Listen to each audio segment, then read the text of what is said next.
What's going on, everyone? Kaneda here. We are the Honesty Nerds, and what may start as a prank can end in horror. As we are talking Fear Street 1994, spoilers be warned, this is part one of a horror trilogy from R.L. Stine.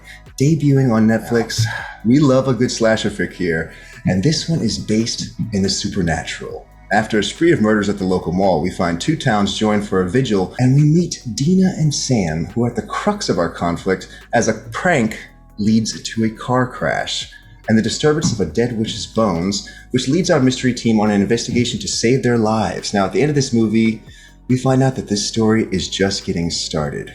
Part 2, Fear Street 1978, and the conclusion, Fear Street 1666, will release in the following weeks, and we are going to cover all of them. Now, if you enjoyed the conversation, please subscribe to the channel and like the video. Today, we are joined by horror movie lover and writer, Mike. What's up, man? What's happening, bro?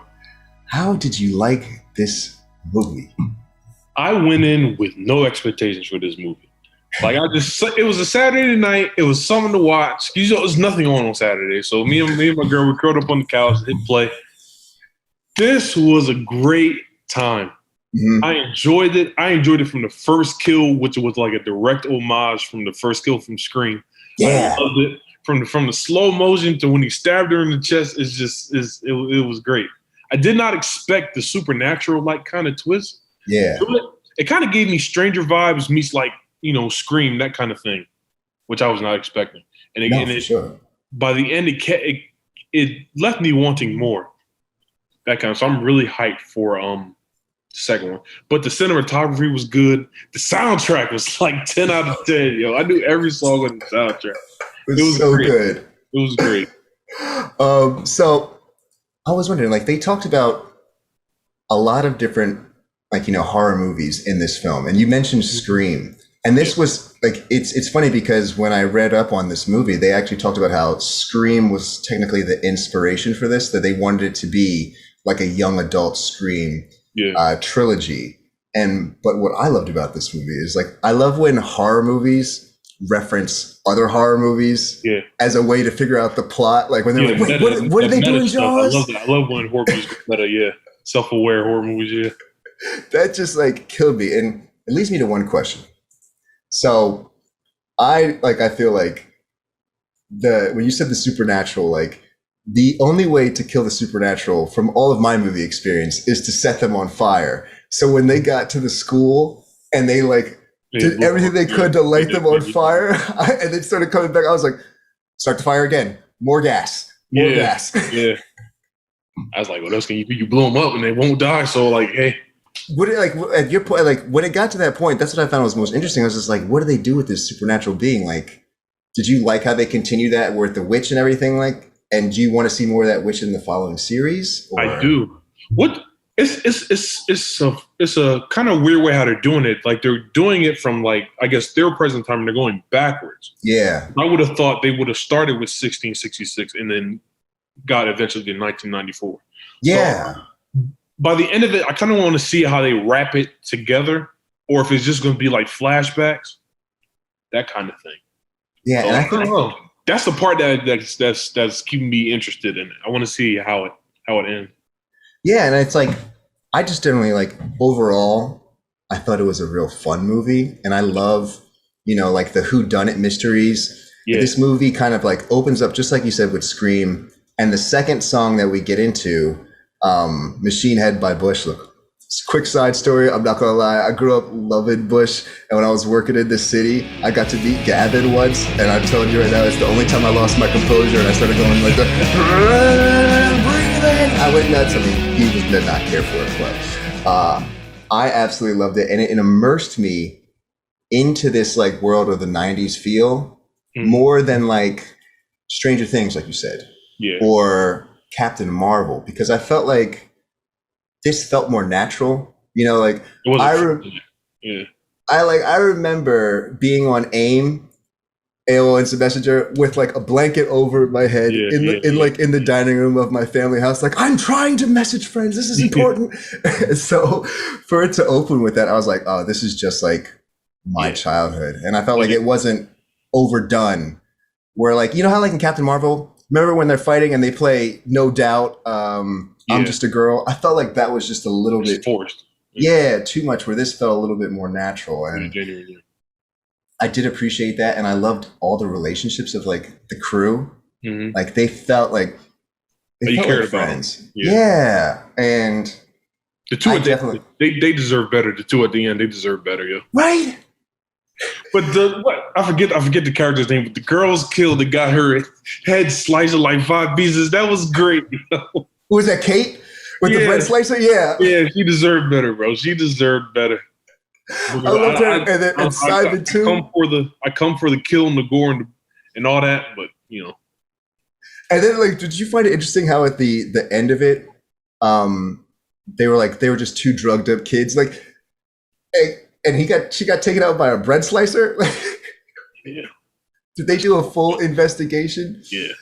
But it makes me think, like, at the end of it, the sheriff knows more than he's been leading on. Yeah. And just like you're saying, it makes me very curious for the next one and the following one, because it is going backwards in time. And I'm wondering if we're going to see the same characters in the other movies, you know? Like, is it all new cast every time? That's a good thing. I did not look into that. Because I read that, I know for part 2, and like at the end of this one, you see kind of a teaser, but it looks like it's all new characters. Or they're probably adding on characters to the story. Yeah. So I'm curious to see, like just like you're saying, like if we'll not maybe have like a flashback, but maybe when we get to the next movie, we have like a flash forward. Maybe. I don't know. It's hard when they do that non-linear storytelling. But I just had a lot of fun with this. Like you said, all the kills were fun. Yeah. And I kind of grew up as a R.L. Stine fan. Yeah. So I remember, staying up till 2 a.m. to read like the snowy monster ones that they would have. I read like 200 of these Goosebump books.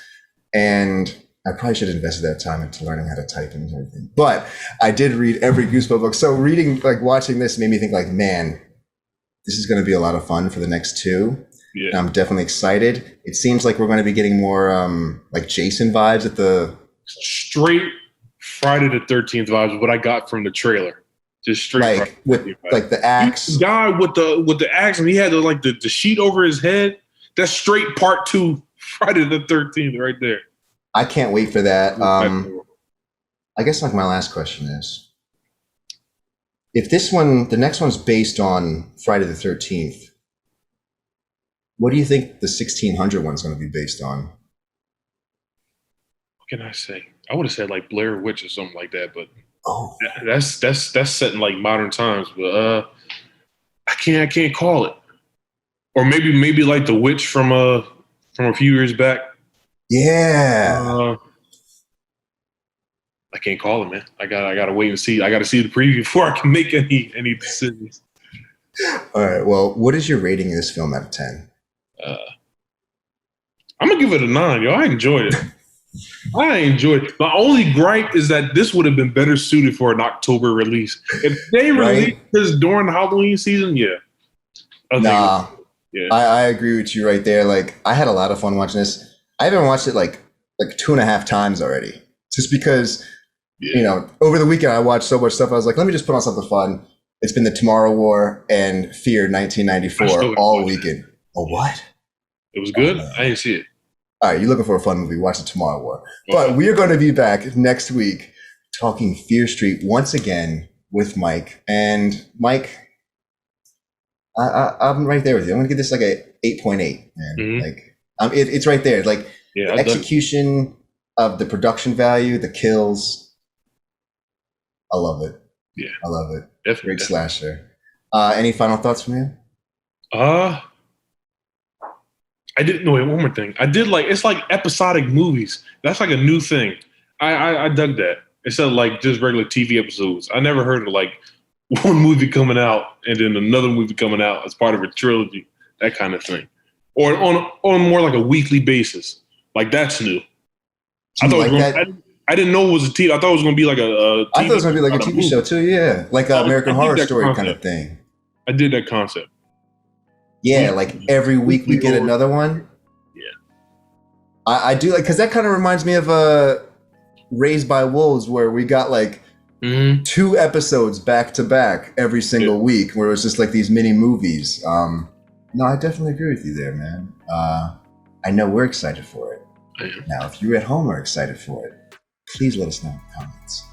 All right, guys, until the next time, thank you for joining us. Peace.